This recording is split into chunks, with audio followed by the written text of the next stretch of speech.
guys register to vote?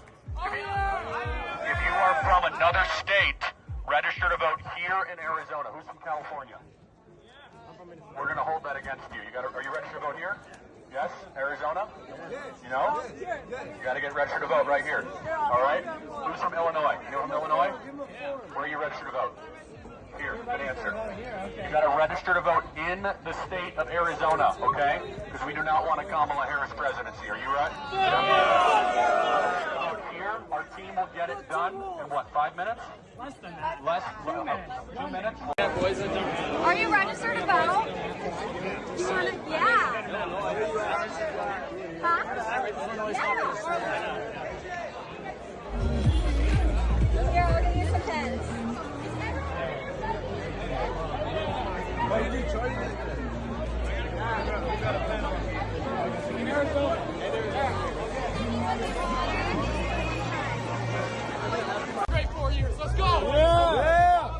Electra Janis is the vice chair of the Washington County Board of Commissioners. A 28-year-old Republican voting for Trump, she thinks that Trump can keep the gains he made with younger voters when Biden was still in the race. I will say when I'm voting for President Trump, I'm not voting for a person. I'm voting for his policies. Their volunteer base has grown in Pennsylvania significantly.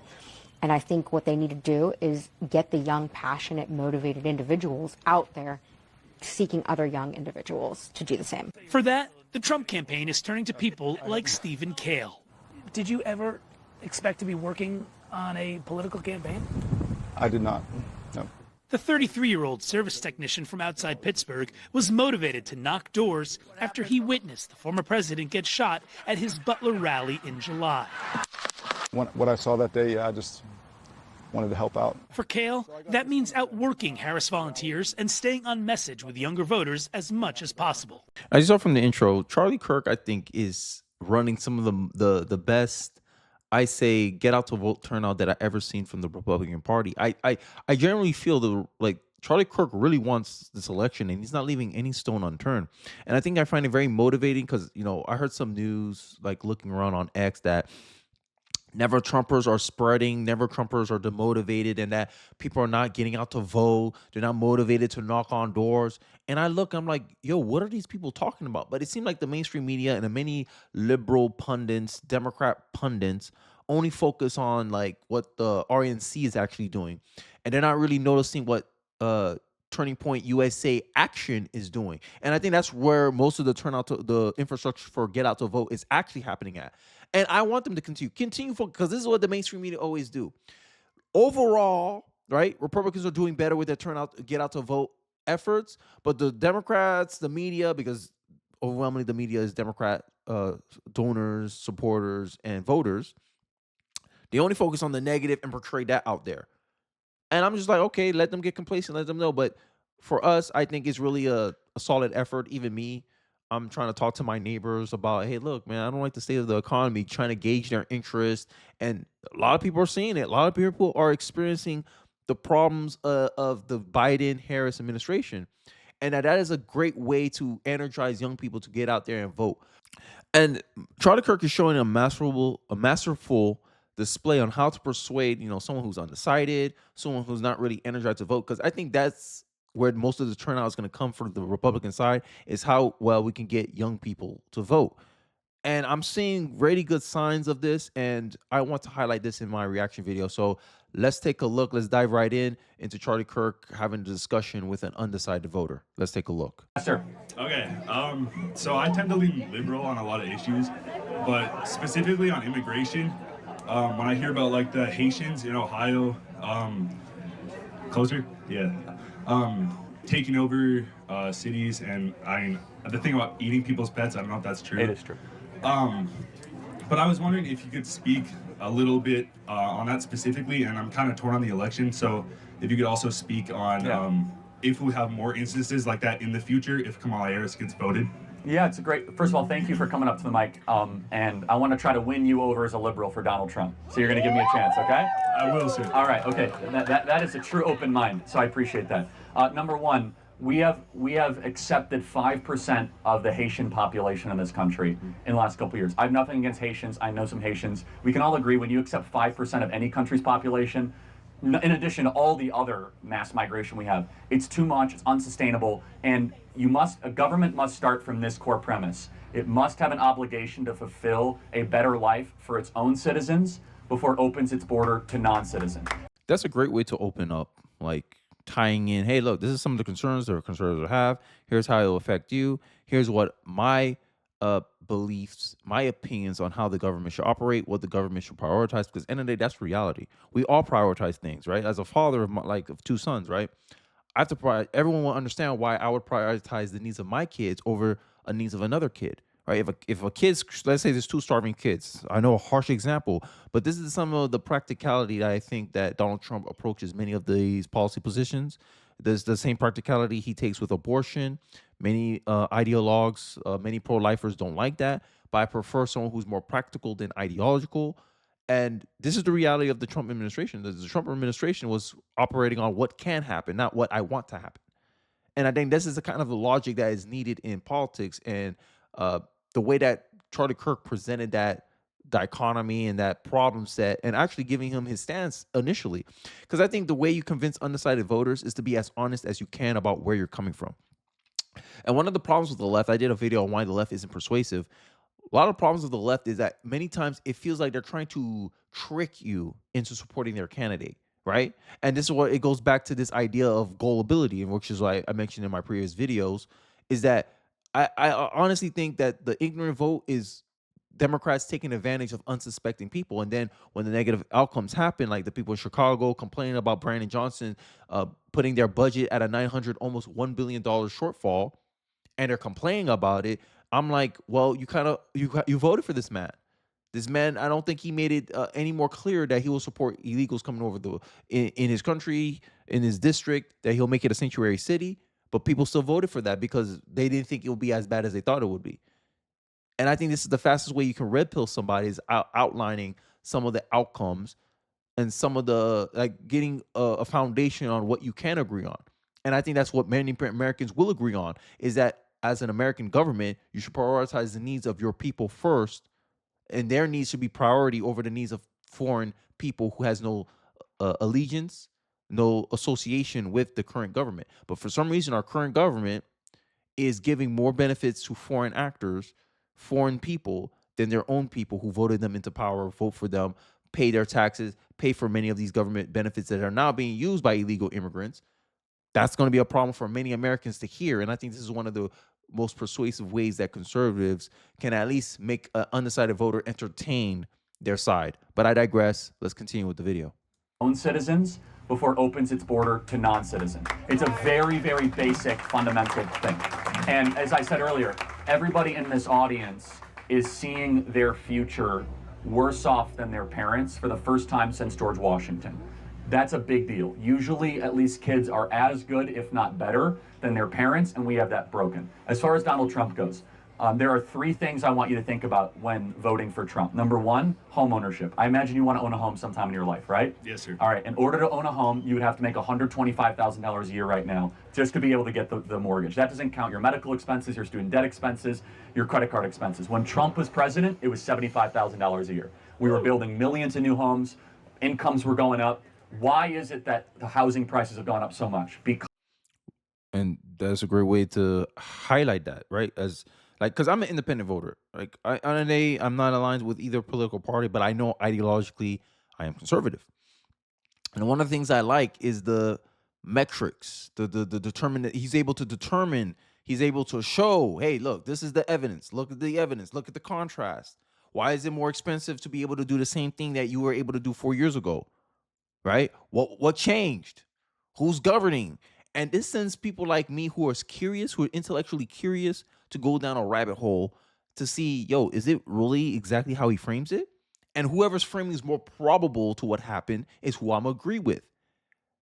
And I think this is how Charlie Kirk, this is masterful, how he, like, essentially, like, I know a lot of this stuff. I have an inkling of a lot of this stuff. But even me, I'm like, yeah, like, even if I'm the most disagreeable person there, it's hard to argue the realities of what's going on, because buying power has decreased over 20% overall compared to 2021. When Biden came into office, we are 20% Our buying power, our money is worth 20% less than it did when Biden first 100 days in office. You can't deny that correlation. I digress, though. Let's continue. Because Kamala Harris and Joe Biden have spent $6 to $7 trillion of unnecessary federal spending, flooded the zone with these trillions of dollars, which have inflated asset prices. Number two, as a liberal, I imagine you don't like war, right? You don't like endless war. Under Donald Trump, it was the first president in 40 years where we had no new wars. No Iraq war, no Syrian war, no Russian-Ukraine war. Under Joe Biden and Kamala Harris, we have the Russian-Ukrainian war that we've spent $250 billion on. We have the terrible situation in Israel and Gaza. I'm very pro-Israel. We can all agree, though, not a good situation, right? Not favorable. It's just bad. A lot of human suffering, not good to witness. Under Donald Trump, none of that happened. In fact, he brought peace to the Middle East. We had the Abraham Accords, and we had a stable international circumstance. The final. And this is why I think Kamala Harris is having a hard time really trying to define Donald Trump, because our experience already defined Donald Trump. We already knew what we got with Donald Trump. Donald Trump has things that he already done, right? Who's like, if you look at it from a job interview point of view, would you hire a candidate that did an kind of an adjacent job to the job you're looking for, or would you rather hire a candidate that already have experience doing the job that you actually need, because you perceive they need less training, they actually know what to do, they actually can come in and make an immediate impact on your situation?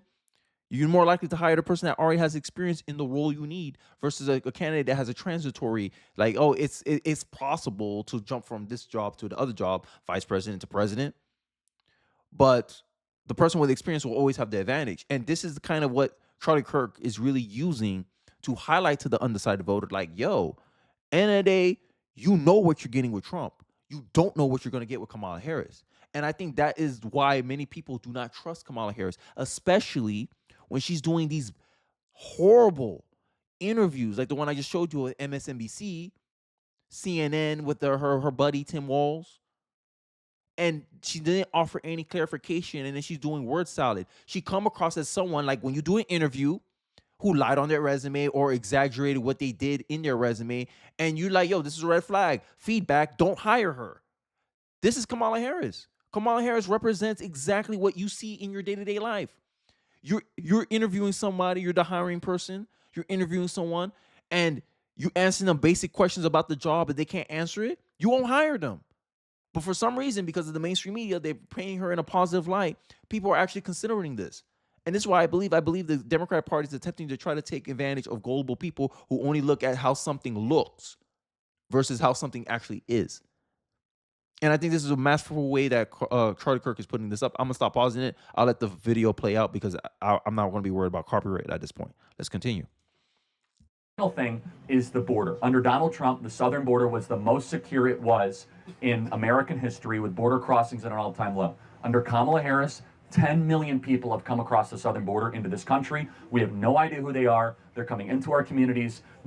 Crime is increasing. They're eating ducks and geese and cats in Springfield, Ohio. And that's just like a silly example. It's totally true, by the way. Why?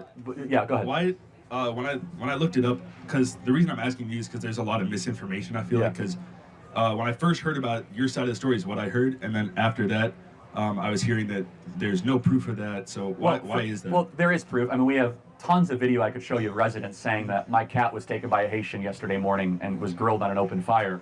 They won't accept that as a police report in Springfield. I know way too much about Springfield, Ohio police reports right now, but they won't accept that as a police report because it's an animal control problem. It's just, again, you have to just look at the residents. Either they're all lying and they're all in on it, or there's something to this. I'm not asking you to vote for Trump based on, cats being kidnapped and grilled. And that's one thing I know I said I wasn't going to pause it, but that's one thing I wanted to highlight too, is that the fact that this catfield stuff is a distraction. Because end of the day, as a voter, I'm asking, okay, what's the source of causing all this? What's the source of all this? Illegals, immigrants being dropped into a town of 50,000 people, 20,000 people dropped into a town of 50,000 people. You don't think that will make an immediate impact on the day-to-day life of the people inside that community? You don't think it's going to cause some type of cultural friction within that town?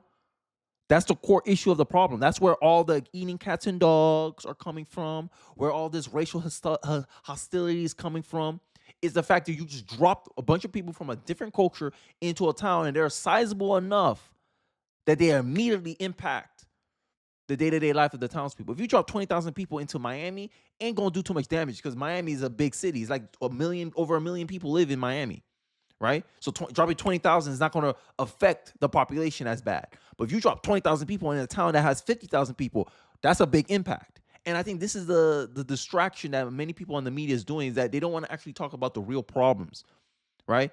It's not race, it's culture. If you drop people from a different culture, I don't care what their skin color is, it's going to cause friction there. Ask the Italians, ask the Irish. They're white, but if you look through their history, they had histories of animosity, ethnic animosity in these places as well. When they were immigrants, when large amount of immigrants were Irish and Italian. They went through the same stuff. But for some reason, black people like to pretend that black immigrants are the only ones that go through this stuff. No. If you look at your history, all immigrant class has been through this. And this is a cultural problem. It's not a race problem. But they try to make it race because in many of these liberals' minds, race is culture. Your race is your culture, which makes no damn sense. This is why they believe diversity is actually diversity because you have a different skin color. No. You can all be liberal and look different. Y'all still come from the same damn culture. It don't matter. But I just think this is an attempt, like this is how the media do more confusion for voters than actually helping voters. The media doesn't inform voters, they just confuse them. They cast doubt, oh, these are not true, because they're trying to steer the voter in a particular bent. Now, you can make the same claim for Charlie Kirk, but I think Charlie Kirk is more honest for where he's coming from because the person is more able to act, to filter or judge Charlie Kirk more accurately because he knows up front Charlie Kirk has a preference and he's trying to advocate for it, versus the media who pretends that they're objective, they're neutral, and they're just stating the facts, giving a false appearance of objectivity, and they're trying to bolster their credibility so that when voters hear it, they say, hey, there's no logical way I can vote for Trump. If these people, these neutral and objective people are saying all these bad things about Trump, Trump has to be a bad candidate. Why are people voting for this guy? This is what caused the cognitive dissonance in a lot of undecided voters, and I've seen it firsthand with my own mother. She's like, oh, Trump's bad. And then I'm like, she don't understand why people vote for her. I say, it's because you're only being sold one side of the story, Mom.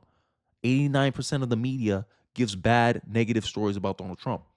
How you know you're getting the truth and not a warped lens of reality? This is what happens when people sit around and watch CNN all day. My mom's like in her 60s. I think she's a baby boomer, if I remember correctly. This is the reality. Many people, but this is why a lot of older people hate Trump more than the younger people. This is just my thoughts. I'm done speaking now. Let's continue. Than barbecued. I am saying though that it begs a question of, can we sustain 10 million people? I want you guys to understand how many 10 million people is. We have 10 million illegals that have come to the country, which is the population of New Jersey. Okay, that is an unsustainable amount. Under Donald Trump, we had the border secure and it will stay secure. So those three things. We had a great economy under Trump and it was easier for you guys to own homes. We had no wars and you guys are closer to World War III than ever before. You guys that are all, by the way, military age, I hope you don't get into World War III because you might be drafted under the current circumstance and you guys might laugh. But think about who is endorsing Kamala Harris.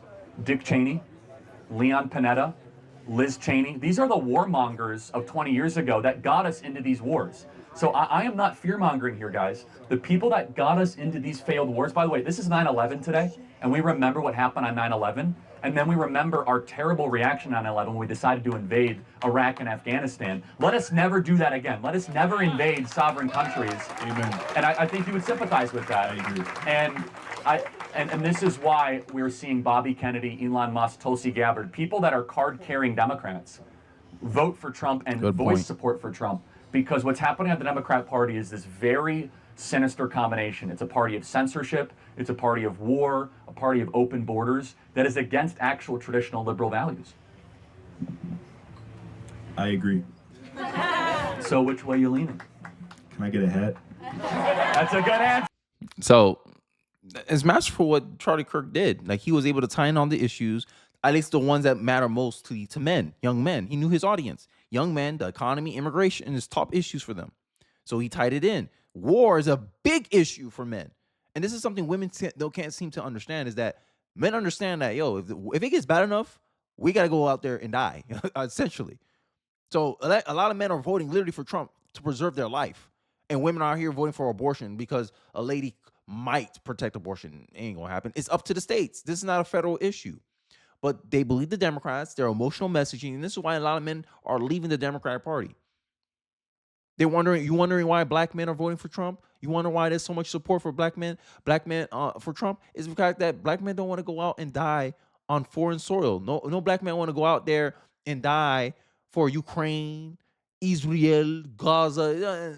Look, I'd rather die on my soil. I'd rather die on my front yard than go die in some foreign nation. I don't know where the hell I'm at. Hell no. And this is something like, if women want to go out this emotional angle, this is one of the biggest emotional angles men have, is the fact that, I don't want to go die out in some war that I don't believe in. And women think abortion, like, this is the funny part about this whole abortion issue, is 92% of those abortions are due to convenience. Like, I just want an abortion. You're aborting healthy babies. That's no threat to you.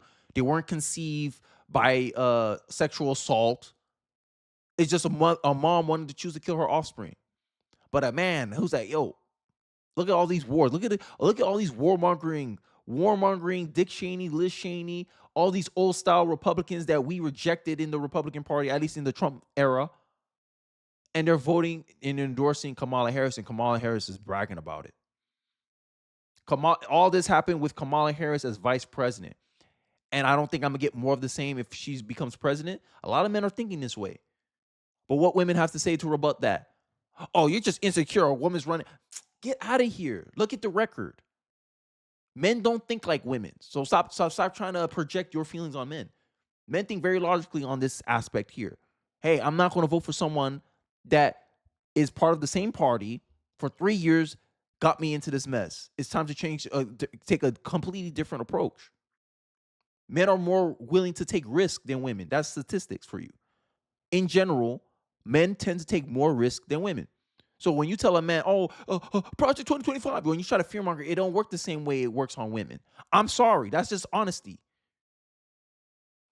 But, I digress. Let me know your thoughts in the comment section below. Do you believe that Gen Z will come out and turn out for Donald Trump or Kamala Harris? I'd like to hear your angle on these things. I already gave you mine, my spiel. I'd like to hear yours in the comment section. Don't forget to like, comment, and subscribe. I appreciate you guys watching to the end of the video, and I'll catch you guys on the next one. Peace.